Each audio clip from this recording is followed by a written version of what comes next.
Hello बच्चों, चलिए प्रश्न पढ़ते हैं। प्रश्न दिया गया है, यदि बांस के पादप किसी वन में उगते हैं तो इनका पोषण स्तर क्या होगा। विकल्प ए है प्रथम पोषण स्तर T1, विकल्प बी है द्वितीय पोषण स्तर T2, विकल्प सी है तृतीय पोषण स्तर T3 तथा विकल्प डी है चतुर्थ पोषण स्तर T4। तो इस प्रश्न में हमसे जो पूछा गया है वो पोषण स्तर के विषय में पूछा गया है। अर्थात इस प्रश्न की जो मुख्य अवधारणा है, मुख्य अवधारणा जो इस प्रश्न में निहित है वह पोषण स्तर के विषय में है। पोषण स्तर के विषय में यहाँ पर हमसे पूछा गया है। तो चलिए सबसे पहले हम पोषण स्तर को समझते हैं कि पोषण स्तर क्या होता है। तो खाद्य श्रृंखला, पारितंत्र में जो खाद्य श्रृंखला होती है, खाद्य श्रृंखला में प्रत्येक जीव एक दूसरे पर निर्भर होता है और प्रत्येक जीव का यहाँ पर क्या होता है, क्रम होता है। प्रत्येक जीव का क्रम होता है। इस क्रम को ही, ये जो क्रम होता है खाद्य श्रृंखला में, इस क्रम को ही उस जीव का पोषण स्तर या पोषक स्तर उसका कहा जाता है। उदाहरण के माध्यम से समझते हैं। जैसे कि हम एक खाद्य श्रृंखला लेते हैं जहां पर सबसे पहले आते हैं पादप।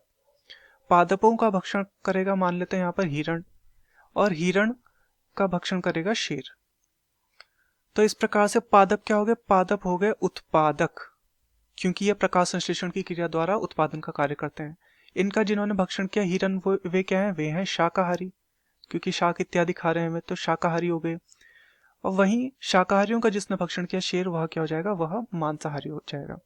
इस प्रकार से प्रत्येक जीव का क्रम व्यवस्थित हो गया। सबसे पहले पादप आने चाहिए, फिर हिरण आने चाहिए, फिर शेर आना चाहिए। इस कारण से पादप जो होगा यह कहलाएगा प्रथम पोषक स्तर। प्रथम पोषक स्तर यह हो जाएगा। हिरण जो हो जाएगा यह द्वितीय पोषण स्तर हो जाएगा, तथा शेर जो होगा यह तृतीय पोषण स्तर होगा।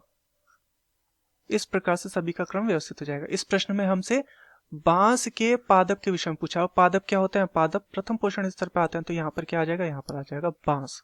तो बांस का पोषण स्तर कौन सा हो गया, बांस का पोषण स्तर हो गया प्रथम पोषण स्तर। तो विकल्प ए है प्रथम पोषण स्तर, ये बिल्कुल हमारा सही है। विकल्प बी है द्वितीय पोषण स्तर, नहीं, ये गलत हो जाएगा। तृतीय पोषण स्तर भी नहीं होगा, ना ही चतुर्थ पोषण स्तर होगा।